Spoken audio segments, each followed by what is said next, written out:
Oh no, I dropped my snack. Sorry. What are you having? I'm a little hungry. Yeah.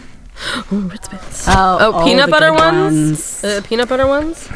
Yeah. Yeah, those are the Ain't those are the at-home ones. Ain't doing no cheese. No, that's rude. Have you ever had the pizza ones? No, they're disgusting. Have you ever had the s'mores ones? Yeah, they're the best.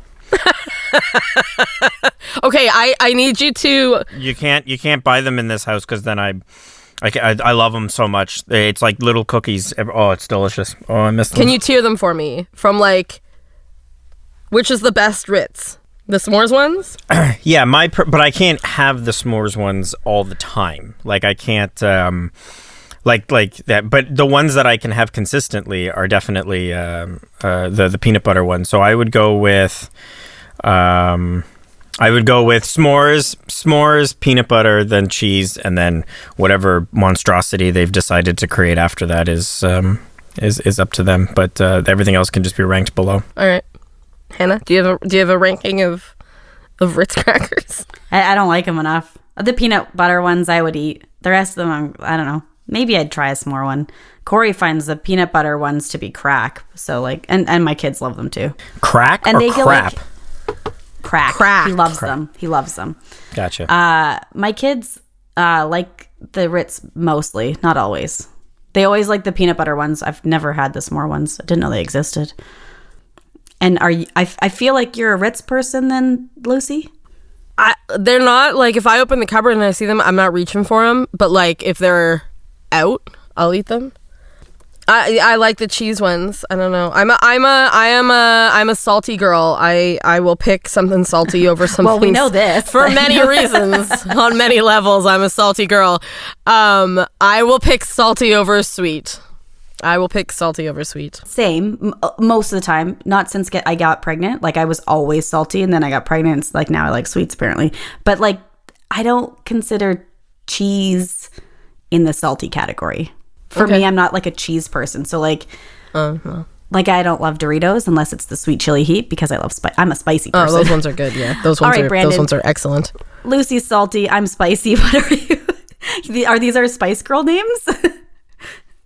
Ooh, salty spice. Nice. I don't have do I have a preference? I don't think so. I have like if you came to my house and I was like, hey Brandon, do you want a snack? And you were like, yeah. And I was like, okay, you can have this bag of chips or this box of Smarties. What would you pick? Well, the chips, because I don't like Smarties. All right, so fine. Generic chocolate. You can't just say generic chocolate. What's the Reese's Pieces? Well, Reese's Pieces. But what kind of chips? See? What kind of chips? It doesn't matter. Reese's. So in general, salty or sweet? Salty or sweet? You're more specific. I am very than, specific like, based. general. I have more like yes, that's what it is. Like if it's so I can reframe the question for you, please. Brandon.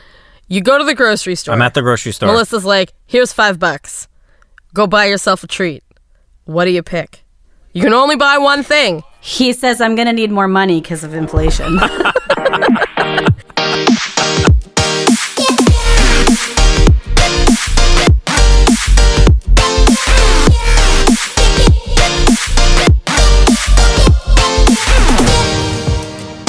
Okay, so this doesn't have to get in we don't have to publish this or put this in the thing, but the picture that you sent us of his first day of kindergarten.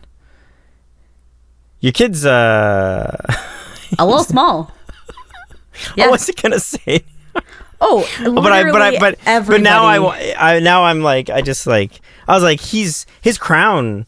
Even when he's wearing his crown, it's like then some of the other kids then their head starts he's pretty. My mom said she looked at the picture and she was like, I was looking for him, couldn't find him. He's right in the front. He's just really little, but he has the curse of my genes. We are short people. Yeah, not surprising. And he also has a really late birthday. He's a December baby. Oh, so not only is he's the youngest in the class, and he's got short genes. Mm-hmm. He's just gonna, yeah. And I don't know about you guys, but when I was growing up, you would get held back, not in a bad way, but anybody September to December, it was optional to go, and it was, and now they like you're not really allowed to. I think you would have to really make a case. And I brought it up to the teachers when we went to like the orientation and stuff, and I was like, we haven't really considered, like we haven't made our decision if we're going to send him this year or next, but you don't get to make the call anymore. If you skip kindergarten, they just put you into grade 1. You just skip it. Like if you don't enroll them, they just move you into grade 1. They keep you with your age. And the teachers just said that there's no evidence that shows that they lag based on the year that they're like their birthday. And unless there's a reason like developmentally that they're not doing well, then they don't get a chance to, like, it's just like it's right. So like ours he doesn't qualify for it. Like he has to stay in the class. But like you would have to wait anyway to see, I think. Like he's hit every milestone like with flying colors, so he hasn't there's so no reason. And I remember like there's like an Instagram account that I follow, some other parenting one, and somebody that did it and had a later birthday kid and held their kid back, and their reasoning for it wasn't anything to do with where they were at now, but it was more so thinking about their future, and when they're in high school and they're 16, 17, thinking about universities. Yeah. And they'll be that much younger than the rest of their class trying to make these big life decisions. But then, I went back and forth on it a lot, and I was like, you know what?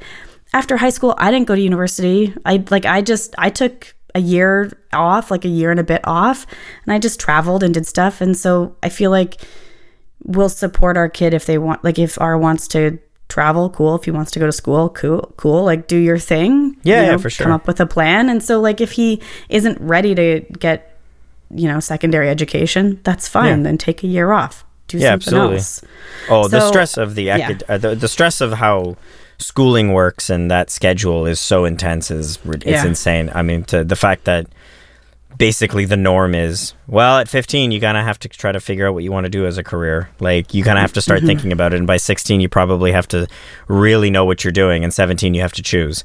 Like 17 you've got to like no, and it's like 17 I can't even drink. I just started driving. I just learned to tie my shoes. Yeah, exactly. And you want me to choose what my career is going to be? And then it's like even taking that gap year, which I think is more accepted now, or the allowing. It's still just like a year. I feel like if you take 2, 3, 4 years off, there's nothing wrong with that. But I feel like people still are like, well, why haven't you gone yet and stuff? And it's more encouraged for people to just go straight into it. And then by 22, it's just like, I've done all my education. I'm ready for the world. And it's like, yeah, but you chose something like 6 years ago that you don't even know if you'll like anymore. Like, I can't imagine. It'll be weird seeing our kids grow up and then seeing them and knowing where school is there and what the pressures are and stuff, because if it's still the same, I would never put the pressure on any of my kids to have to choose, like, relax, like just like relax, go and do things, work for a year, work for 2 years, go travel, go do something. Like it's like just kind of get good grades, but then it's like really figure out what you want to go and do, because it's a huge investment to go for 4 years, 5 years, whatever, to go and learn something that you chose when you can't even drink yet, you can't even vote yet. Like it's like you've got to choose what you want to do for the rest of your life, yet you're not an adult yet. Like that's, I don't know, that's a lot. Lucy, you went to college. Yes. Did you go right out? I took an extra year of high school, and then I went straight to college, and it didn't stick. I didn't stay for very long because I was too young. That I went off and did other things, and then I came back, and then I was like, then I met Sterling, and then I went off and did other things, and then I don't know. It's like I never had the opportunity to go back. I also think that it's like, I think we need to like normalize going back at any point in your life. Oh, for sure. Like and changing careers. Like I feel like our parents' generation, it was very admirable to be with a company and be with them for 35 years and then retire with them. I don't even think it was admirable. I think it was just normal.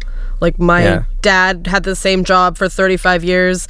My grandpa had the same job for 40 years. Like it was with the same company. Like it was, but it was looked at positively. Like I think that's what Hannah's saying. Like it's also like, the fact that your dad worked for the same company for so long, it's like people are like, that's awesome. Whereas I feel like our generation, it's like you work for a company for 35 years. It's just like, oh, I guess you're not ambitious. Like, I guess you didn't want to reach out and stuff. Like, I'm wondering, I get, which I don't agree with. I'm not saying I agree with that thing. It's just like, that's what I get the feeling of, is like, we live in a time when it's like you work for a couple of years at a place and then you move on to something else, because at least I've noticed that it's like the more you jump to company to company to company, the more your success becomes. Like, the bigger your success becomes, if however you want to. It can be. I think both of those things are true. I think you can stay with a company forever and it can be awesome if that's what you want. For sure. But I also think that like jumping around can be awesome if that's what you want, or like totally pivoting. Like, my mom went back to school in her 50s to become a nurse. She had worked in schools forever and she worked in care homes and home care, but then she was like, hey, I want to be a nurse, and did it in her 50s. You know, like, she didn't have, like, she's still a nurse now, but she's retired mostly. Mm-hmm. She didn't have a long career as a nurse, but it's something that she enjoyed doing. And like, I don't think there's anything wrong with going back to school or changing careers, or like, anyway, it'll be interesting to see what our kids choose and what will be like expected or like the norm when if they can afford post-secondary education. Because that's what I was going to say. Like, I think that part of going back and being retrained for a different career is time and money. Totally. Like, I would do it, but I can't afford it. I don't have enough time and I don't have enough money to do it either.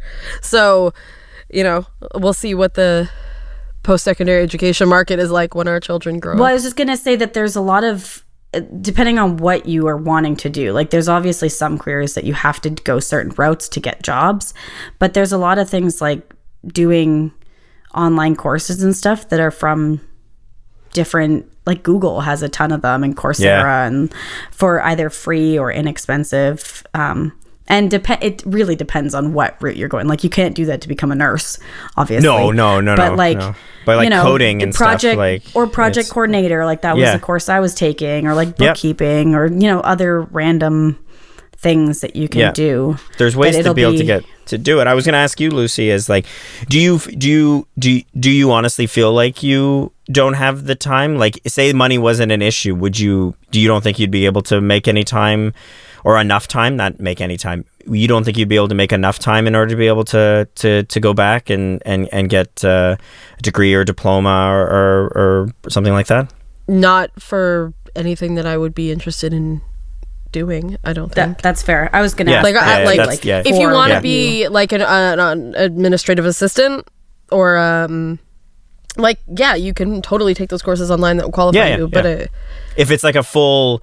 Not that those aren't full careers, but like, if it's something that is just requires that much more time, and it's just like, and it's the longevity of it too, right? I mean, like, the some of these courses, it's like, it's 80 hours and now you have a certificate or a diploma, or you're trained as like at least a basic level.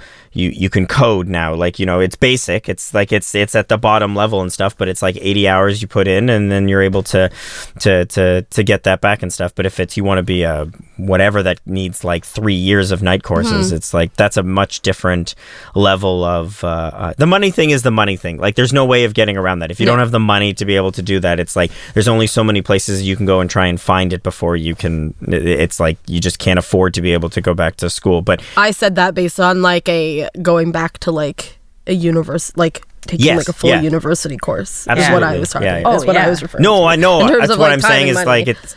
That's what I'm saying is like, if it's like, if night courses or like online stuff is like a struggle, it's just like going back to school, like going back to like a college for 3 years and you're doing a full course load. It's like, it's you know, to now step over my other point, it's just like, yeah, we should give people more time to figure out what they want to do before they go to school. But it's also really tough to do that if then you go and you get a life, and then all of a sudden now you're gonna have to go back to school and like try to sandwich it in there. It's like, it is it's not impossible. I'm not saying it's impossible, and I'm not trying to be depressed or anything, you know, or like negative about it. But supportive partner and family, and like, or a schedule.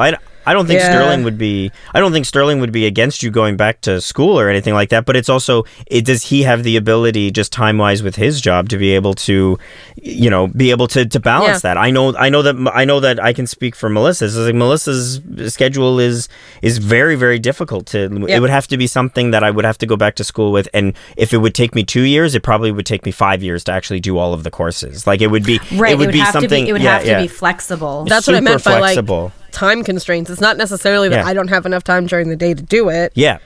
But it's more so that like I don't, and I only have one kid, so I can't even imagine trying and the job search is also difficult, because I know that, like, for me, it's been difficult to find something that works around, and this isn't an excuse of why I haven't found work. It's just another obstacle of just trying to figure out where you can, what can you do that also doesn't completely collapse the family, where you're just, and I mean that in the sense of, like, logistically, there are ways in order to be able to make everything run. You both have jobs, but and people go to school and they go to daycare, and it's like, it's fine. But if you also then sacrifice the fact that the five of us, in my case, five of us are never together. The kids only have us for dinner.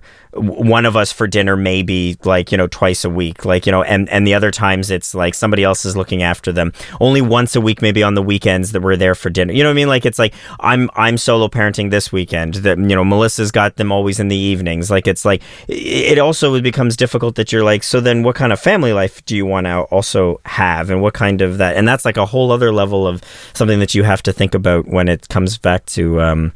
Where do you want to place your time? Because if you getting a job, what is are you going to obvious. compromise? Yeah, You always do. You always have to compromise and stuff, and the logistics of it is tough. It's why it's it's just difficult to navigate that, because it's I hate school. Like, I hate it. I probably would benefit from going back. I don't disagree with that notion. But I also, like, hated school. I don't learn well in a school setting, in a classroom setting. It's just not where my brain goes to. Have you considered the fact that your poor performance at school was because you were not interested in the thing you were learning? 100%. Because that has come to my attention 100%. as of late, and that I did well in the classes I was interested in, and in the classes where I liked the way the information was being taught to me, and I did terribly in classes that I should have liked, but because I had a bad teacher. Like, I did terribly in English in my later years because I had drama teachers who thought they could teach English. And English is my number one subject. I had a similar thing too. Like, math was something that it sometimes took me a little bit longer, but I generally got it. I often got it, not in the way that they would teach it, because my brain would work differently. And it was like, I would have all my, show your work, and I'd have it all shown. And then my teacher would be like, well, you got the right answer, but the way you did it was weird. But it's how that's how I figured it out. Like, why? It's not wrong. Yeah. But I was in pre-calc when I was in like grade 10 or something like that. And I was also in choir, and we had a tour for our choir, and I was gone for like the first week of pre-calc. And when I got back, I missed like the core basics of pre-calc. And like, if you miss the basics of pre-calc, you're kind of screwed. Yeah. And You so can't. I really struggled with it, and I didn't have a teacher that would support me at all. And so, like, after the first semester or whatever, like on my report card, all he wrote was, I don't think Hannah should continue into calculus. And it's just because I had a teacher that gave up on me, a teacher that didn't think that I could do it the way he did it. And I didn't have a teacher that supported me to help me get caught up to understand. And so, like, I was like, okay, screw it. I'm not doing this then. No. And I maybe would, like, I don't know, would I have liked calculus? Probably not.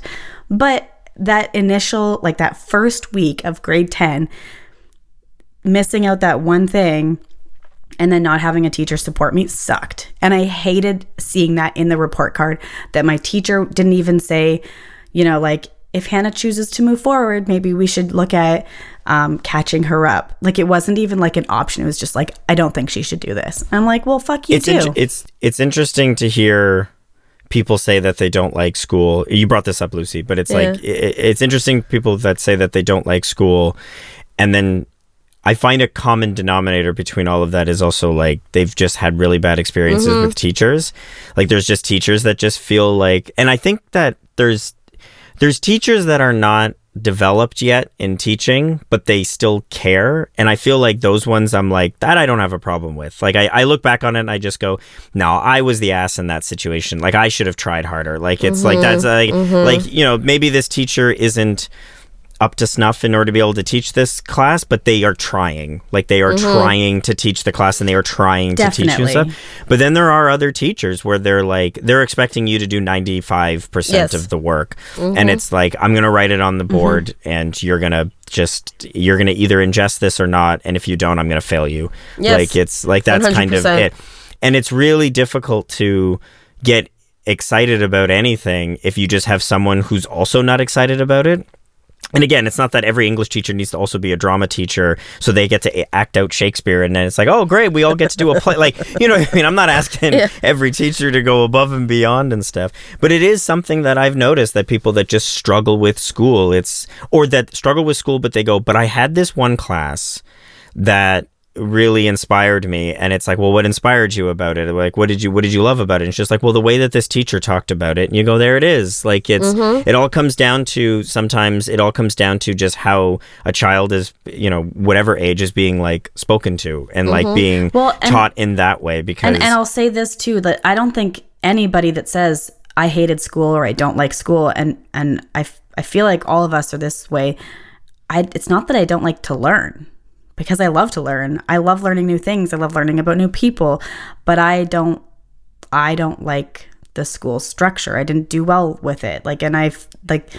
And so it's not that I don't like to learn, but having a teacher that was amazing, like you said, Brandon, that was passionate or that found ways to help you learn in the way that worked for you, then those are the classes you're going to excel in. And I had a teacher in grade 9 English, and I sometimes think, she left at the end of my first year of high school, and I sometimes think, I wonder how if my life would be different if she hadn't left, because she was passionate and enthusiastic and helpful and encouraging, and all of those things made her such a wonderful teacher that I'm like, maybe my life would be different if that teacher had stayed and had encouraged me and been like, shown me, instead of being this like isolated kid, to be passionate about something and not to be afraid of that, because I think that's part of it as well, is like, especially when you're a teenager and you're just trying to impress everybody, it's like, it's not cool to be passionate about something. It's not cool to want to do things. I also feel like we're talking about this is just like our experience coming, like being students, but like I could not imagine going into a class and being like I have friends that have become teachers or, you know, family, whatever, and I'm like, you must be so awkward, or like can you imagine certain people in your life walking into a classroom and like getting it but wanting to do it? It's just like, it would be a really hard job to do, and like really hard to figure out those nuances of like, okay, well, I'm teaching high school. This is what high schools are thinking about sex, right? Or like grade 2s are thinking about, I don't know what losing their teeth. I don't know. Like it's gonna be finding something that works. It would be really hard to be, and like, you know, there's some teachers that go in and be like, I'm gonna be the cool teacher, but then it really doesn't work. You know, like it would be really hard to be a teacher. Absolutely. It's not a job. Like, so many. No, levels. Thank you. I don't like children enough. Like, could you imagine going back to school? You probably didn't like it if you dropped out or whatever. And then, like, if you walked into a class and it's like a drill sergeant, you'd be like, no, peace. Like, I'm out of here. Like, this is... Yes, so, like, you need you need a passionate teacher. Hey, I'm here to help. And they'd be like, yep. Okay, I guess I'll just sit down. Like, it wouldn't be as scary and intimidating. That it's at my age, I'm if somebody started yelling at me, I'm like, I'm an adult. I'm going home. What is this? I get enough from my children. My children yell at me enough. I don't. Is that not? Don't disrespect me. I didn't come here to be yelled at. Yeah. I can be yelled at home.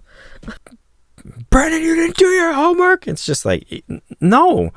I didn't, because I get to choose not to. This is all right. Bye, man. I'm out of here. It's interesting though, because like I said, he had an old school teacher last year, and this year he has she's kind of like the middle ground. But there's another teacher who is new to teaching. Like she's, less than 5 years, I think, and her approach to teaching is very different. It's far more empathetic than like his other teacher was last year. So, and I think it's the way that they're being trained now. Like it's just they're being trained differently than they used to be.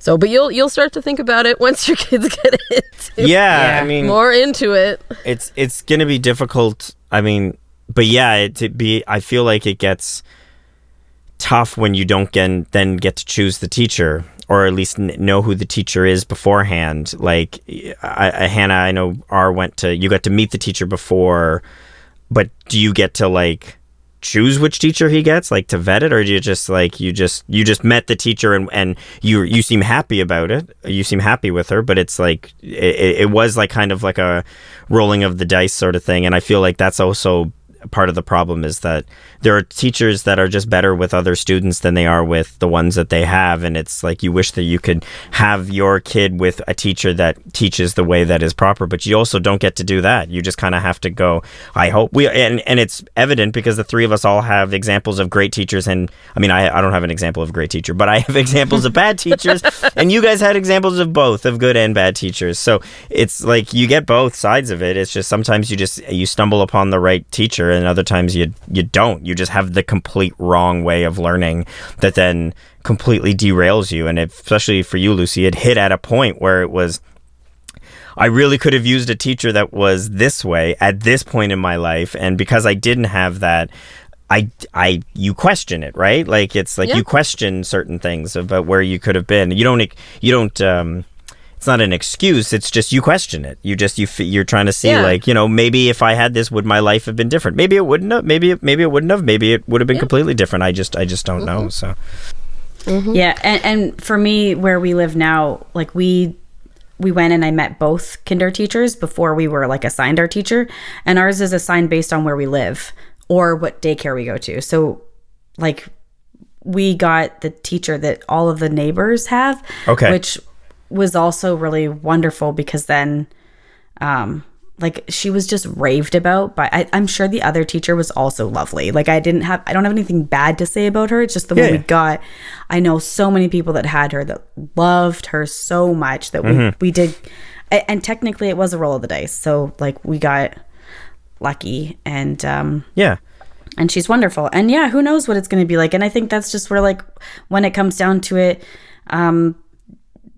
maybe your kid has a shitty teacher, and like supporting them at home, I guess, afterwards is kind of what you got to do, which is part of parenting. Like that's just part of parenting. Like is, helping them, we're not trying to shelter them, but helping them work through what they're going through at school, at daycare, whatever, to a degree. Obviously, if it's harmful, you just figure that, like, that's a different story. But if it's like, I don't like the way this teacher teaches, okay, well, like, then maybe that's your, I don't know, quote unquote homework, was like helping your kid at home figure out the way that teacher teaches, and then you guys can figure it out. And I guess it's just going to be a process that we're all going to have to figure this out over the next 10 years, whatever years that we kind of help our kids at home navigate life. I remember in grade 5, my parents were, especially my mother, was like really, really helping me. And I was just like, why is she just getting on my butt so much about all of these assignments and like really working with me and like making sure that I get it? Like, why is it like, I was like, Mom, just leave me alone. And then it was only years later I found out it's because my parents hated my grade 5 teacher. They were like, she's awful. She's terrible. So we just wanted to make sure that like you at least you were okay. Like, you know, you did the stuff and we could help you with it and stuff. And I feel like that's the thing. I always to get you out of there for next year. Yeah, exactly. It's just like, yes, you got a crappy teacher this year. We're going to try to help you throughout this thing as much as possible so that you can get into grade 6. And my grade 6 teacher was wonderful. Still did terrible in the classes, but he was very, very good. But I always joke to my parents. I was like, well, why didn't you tell me when in grade 5 that my teacher sucked? I would have felt a lot better about the bad grades I was getting if it was just all my teacher's fault. But they couldn't do that. You can't do that, or else then I really wouldn't have. Then I really wouldn't have done it anyway. Well, you would have been like self-conscious about it. Probably. Or I would have been a jerk. Or you would have walked in and been like, you're a terrible teacher. My parents don't like you, and I don't have to do what you say whatsoever. That's, My parents said that I don't have to listen to you. Brandon, I do have a question for you. Absolutely. Please. So Michelle is in Montessori. Yep. Is she going to go to public school for grade 1?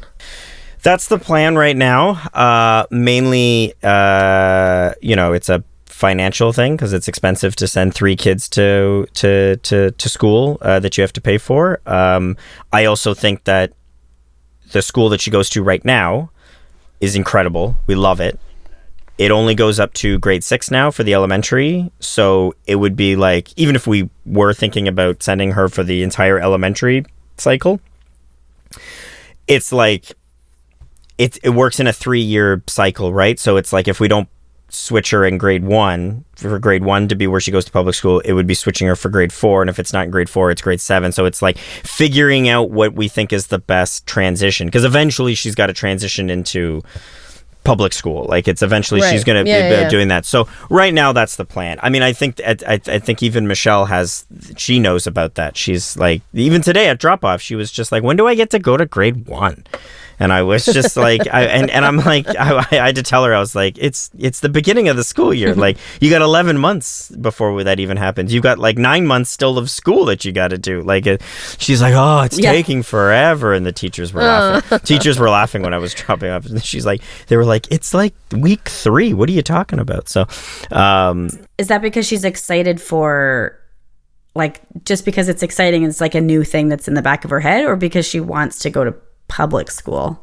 No, I don't even know if she completely grasps that like next year she won't be going to this school. So I think that's something that also we have to, like, she knows, like, we've told her, but I mean, who knows what a kid actually is absorbing at that level and stuff. So I don't think it's that. I think it's just she wants to be older, and she wants to be with the elementary school kids, and she likes, and especially because the way that Montessori works, like I said over and over, it's this 3-year cycle thing. She's in the last year of her 3-year cycle. So the next step would be she would be going to another class where then she is now the youngest rather than the oldest level in the class. So I think she's just more looking forward to being older and bigger, and she wants to be bigger, so she wants to be in grade 1. But simply to answer your question, Lucy, she most likely will be going to public school next year. Is what it is, and I think it'll be a good transition for her. I think that's a good time to do it. That leads me to my follow-up question.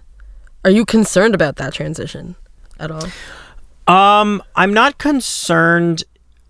So what the advice that we have gotten is, because she has done 3.5 years, almost 4 years of Montessori school, or like it will be at that point, they have suggested that, and other parents have done this, and some of I was more specifically her teacher, is that if she is not going to go into elementary levels in a Montessori setting, then send her to French, like French immersion school, where it's half in French, half in English. And that'll be enough of a challenge for her, because the way that the Montessori level works is that you just end up having, you're just developing at a faster rate, especially in like a few subjects, because it's so open-ended on what she can choose to do. She's very, very far ahead in math, in counting. That's like her like passion. Like, she just loves math and everything. But they also teach French at the Montessori school, and her then going to a French immersion school would be like an additional challenge, and she would find it stimulating. They have just found that making that transition to just an English speaking public school, going from what is essentially senior kindergarten but in a Montessori setting to grade 1 in a public school setting, is is difficult. Is difficult because it's not as stimulating. So it's not as engaging. It's not as engaging for her because she'll find a lot of the stuff easy. She'll find it just like she's already been doing it for a couple of years. So as long as that happens, and I think we would like to send her to a French immersion school, as long as that happens, I feel more comfortable with it. I am completely convinced that first 2 weeks she is just going to be like, why can't I just walk around the classroom whenever I want? Why can't I just do whatever? Why can't I do whatever I want? I have a set desk that I got to sit at and I got to do the work at. I got to sit and listen while someone teaches all of us all at once. Like that I think is going to be difficult for her to grasp, at least for the first few weeks, is and not just the struggle of new friends, new people, new classmates, but just that is like, I have my own desk. It's a different setting. It's a different school. It's a different way of working. Like that to me is, I'm very interested in seeing how that transition works, because parts of it make me nervous and parts of it I'm like, she'll do fine in. I think that's a common struggle because kindergarten is very similar in that it's not as structured. Like they don't have desks and stuff. So, but I was going to ask, is grade 1 like set desks? Yes. Well, at least for us it was. Because like desk clusters with a play area. Okay, yeah.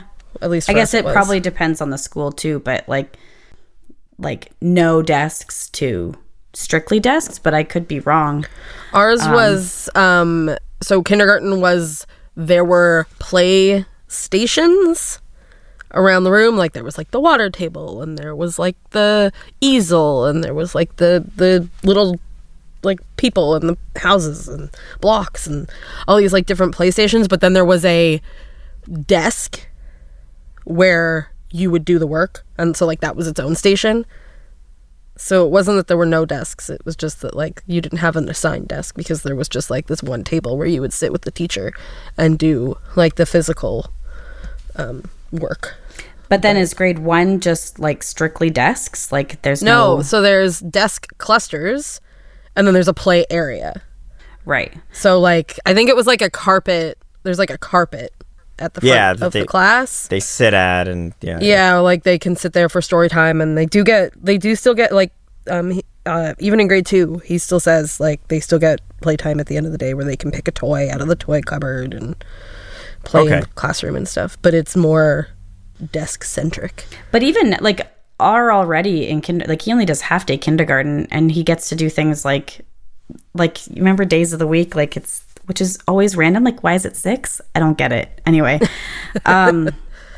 So like he has his library days, his music days, and his gym days, so he alternates. So like I feel like that also would be a consistent area for like moving from kinder to grade 1, 2, 3, up. So we also we had those things in kindergarten as well. We did anyway.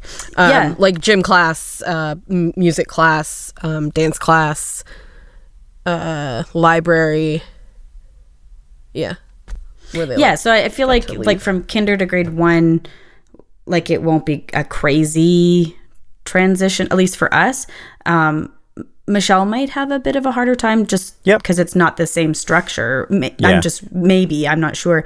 But maybe having those other things too might also be helpful for her. Like having like a gym class, which would be just like a kind of a free reign, similar to like maybe a bit of a Montessori, where like that might help her with the transition maybe. Yeah, and I think that just, it's funny because the way that you guys are talking, especially you, Lucy, about what grade 1 and grade 2 is, I'm now going, do I even remember what grade 1 and grade 2 is like? Like, I'm like, maybe I'm thinking of like grade 7, grade 8 with all the desks in rows and you can't turn around. And I'm like, I don't think, and then when you said desk clusters, I'm like, yeah, that makes more sense. Yeah. That's a little bit, so maybe I'm just like 4 or 5 desks to a cluster. Yeah. Maybe I'm just thinking about it in a way where I'm just like, I'm thinking of grade 6 because it's just, I can't remember that far back, and like my grade 1, grade 2 memories are gone, and I'm just like, whatever. But I think that she will have some difficulty doing the transition I think that's inevitable. Like it's just I think there's just no way. If for no other reason, it's a new teacher, it's a new environment, and new kids, and it's new friends. Like like for any other reason, like the difference of methods is one thing, but like even the other stuff could be a different transition for her.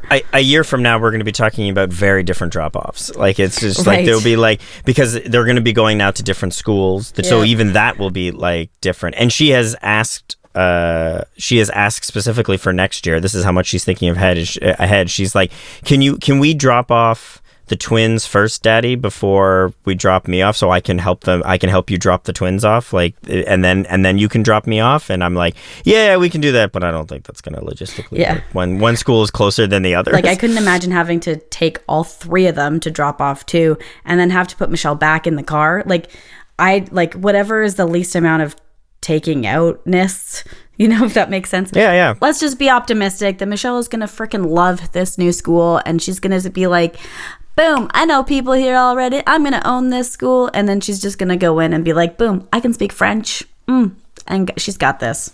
Yeah, and I hope so, and I absolutely believe that there's a absolute reality that she does that, like, and that she rocks it, and that she loves it and stuff. But I just know that it'll be a transition for her. I just know that it'll be. Of course, I'm just trying to be optimistic. But and like Michelle's very much like she could go either way. She could have a hard time. She could also just love it. And like it's a whole year away. Who knows what she's gonna be like then? Well, and that's the other thing about it, is that if she's already asking about grade 1 and she's already curious about it, and she's already, because grade 1 is like a definitive thing now. Like, you're in kindergarten. Like, it's like, we don't say that you're in senior kindergarten, or last year we didn't say you're in junior kindergarten. Like, it's just like, you're in this class, and it's a different name when you're in a Montessori school, but it's like, grade 1 is grade 1. Like, that's like a very definitive, like, I feel like now we've started school. Like, I know that's not the case. I know school starts before then, but it's like grade 1 is like, now it's like, okay, you had your practice run. Okay, now here's like, now we're going to actually, let's do this round. Here's round 1. Like, and we're going to do this. And there is a big step for any kid to have to, they're going to make that transition. But I think you're right, Hannah, in the sense that it's a year from now. Who the hell knows what could happen? Yeah. Like, who the hell knows who she is? If your kids are anything like mine, it's going to be the complete opposite. Like, R has a fantastic thing. L is begging to go to kindergarten. He cries about it all the time. He saw the picture of R in kindergarten, and he goes, I want to go to kindergarten. And then I'm just like, I'm sorry, L. Like, you got 3 years. Like, they're only 2 years apart, but they're 3 school years apart. And I'm like, you got 3 years until you start kindergarten. So that's a brutal climb. And like, yesterday I picked up L slightly early from daycare so that we could go get R off of the school bus, and I didn't think anything of it. I was like, let's go get R off the school bus, and we waited, and he came down, and R was like, oh my god, you're right here, and was like so excited. And then we like started walking with all the kids back to daycare, which is where I parked. It's like 2 seconds away, and Elle broke into tears, and I was like, oh my gosh, what's wrong? I didn't think anything of it because it's my adult brain. He was devastated that he didn't get to go on the school bus, and he is just so heartbroken that R gets to do all these cool things. Yeah. You might face that next year of the twins being like, why don't I get to go to the French school? Yeah, or something. I can definitely see that for the twins. I can definitely see that, like, being for both of them evenly. Like, it's like they're both very attached to her, so I can it's different for the younger ones too. I mean, it also might be different because they have each other. Like, totally. Elle doesn't have like another sibling that like it's a specific circumstance with like twins, but Junior and Rose not having their sister there because she's going somewhere else, I can see that being a tough transition for them as well. Or just a jealousy thing. Well, what school is she gets to go at? Because Michelle is she's supposed to be here. Where's she goes to exactly. I'd like to go, especially as they get older and they'll be able to understand more.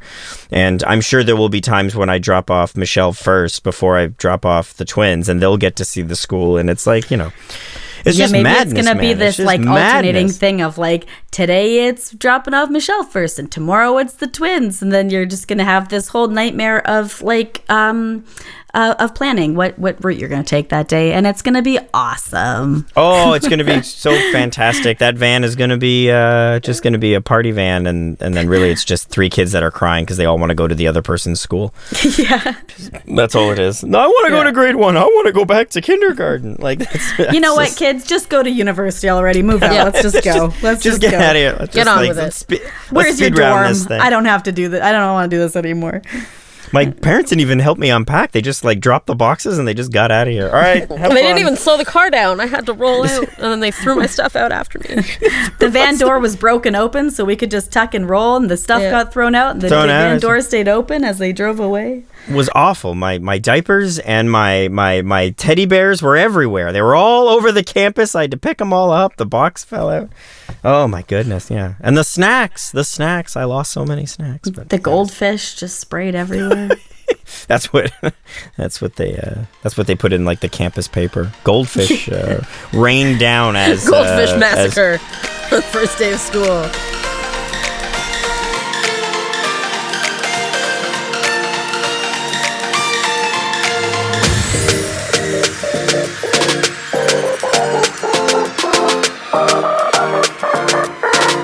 If you enjoyed this episode, please rate, review, and subscribe. If you want to chat with us, slide into our DMs, leave a comment, or email us at thestayathomespodcast@gmail.com. Bye!